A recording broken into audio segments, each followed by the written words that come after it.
zwischen Schwarzwald und Baar.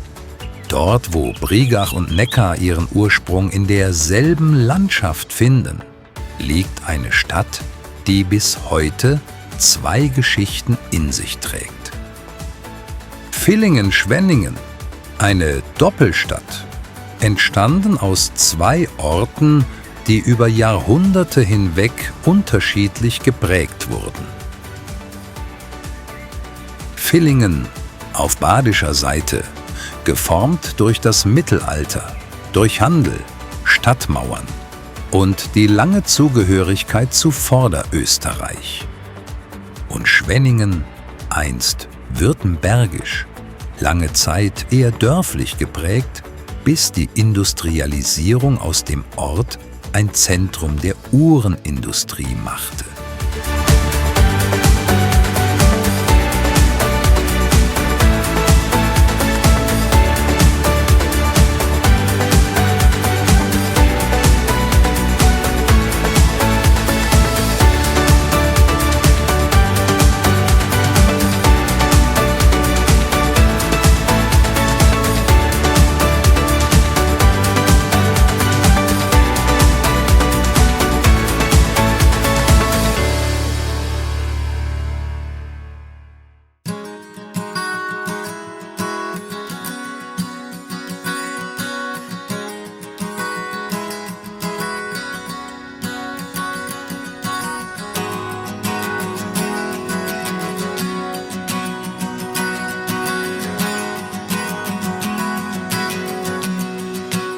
Noch heute spürt man diese Vergangenheit.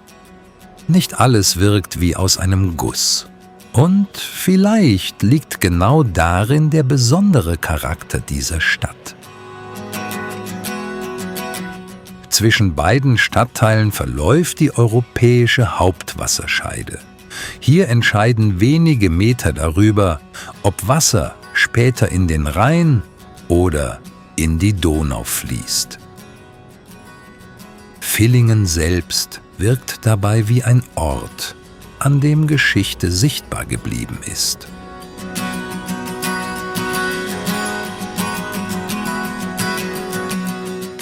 Teile der mittelalterlichen Stadtbefestigung umschließen die Altstadt noch immer. Mauern, Türme und Tore erinnern an eine Zeit, in der Städte sich schützen mussten.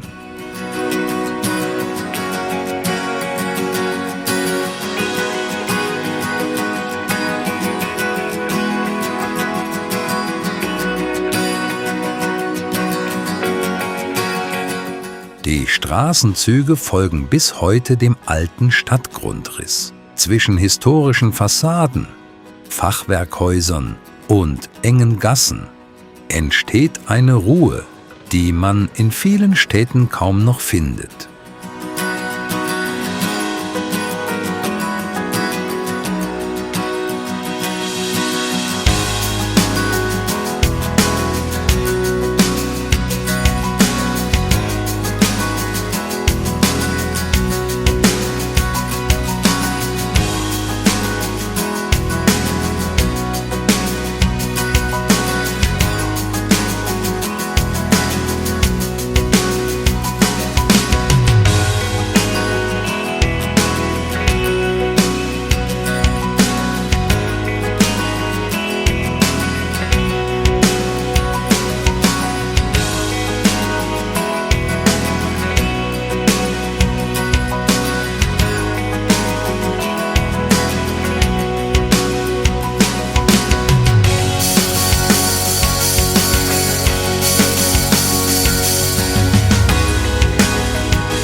Hier und da öffnen sich kleine Plätze. Alte Gebäude erzählen von Jahrhunderten, ohne laut zu werden. Das spätgotische Rathaus, die ehemaligen Klosteranlagen, die alten Stadttore. Vieles wirkt nicht wie ein Museum, sondern wie ein Ort, der einfach weiterlebt.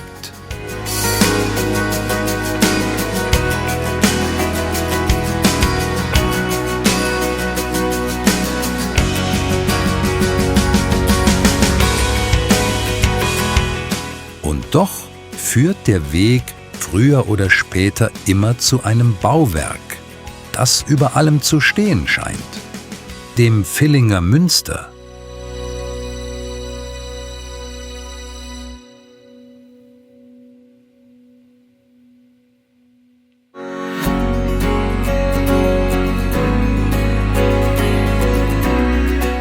Schon von weitem prägen seine Türme das Bild der Altstadt. Seit Jahrhunderten ist es das Wahrzeichen Villingens. Begonnen wurde der Bau bereits um das Jahr 1130. Zunächst im romanischen Stil.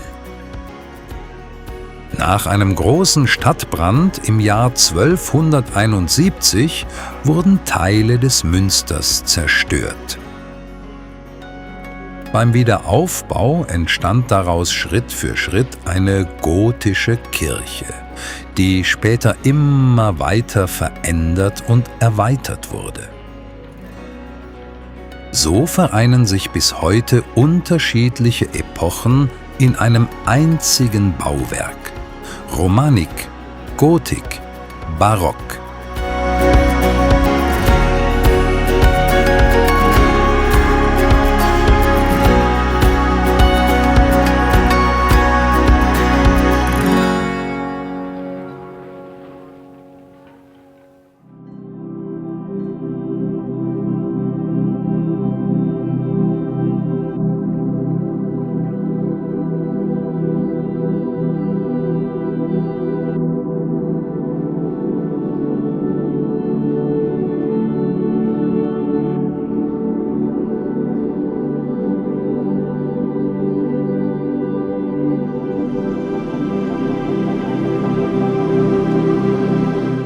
Im Inneren erzählen hohe Gewölbe, alte Figuren, Fenster und steinerne Details von fast 900 Jahren Geschichte. Im 18. Jahrhundert erhielt das Münster barocke Erweiterungen: Stuckdecken, Altäre und neue Ausstattungen verliehen dem Innenraum ein anderes Erscheinungsbild.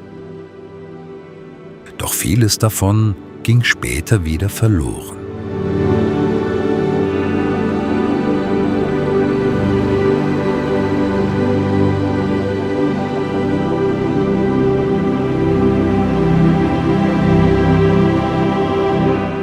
Im 19. Jahrhundert entfernte man zahlreiche Kunstwerke, Statuen, Glasfenster und Teile der ursprünglichen Ausstattung.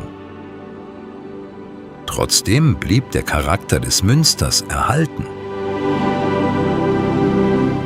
Nicht nur als Kirche, sondern als Ort, der die Geschichte der Stadt bis heute sichtbar macht.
Während draußen das Leben der Altstadt weitergeht, herrscht im Inneren eine andere Stimmung.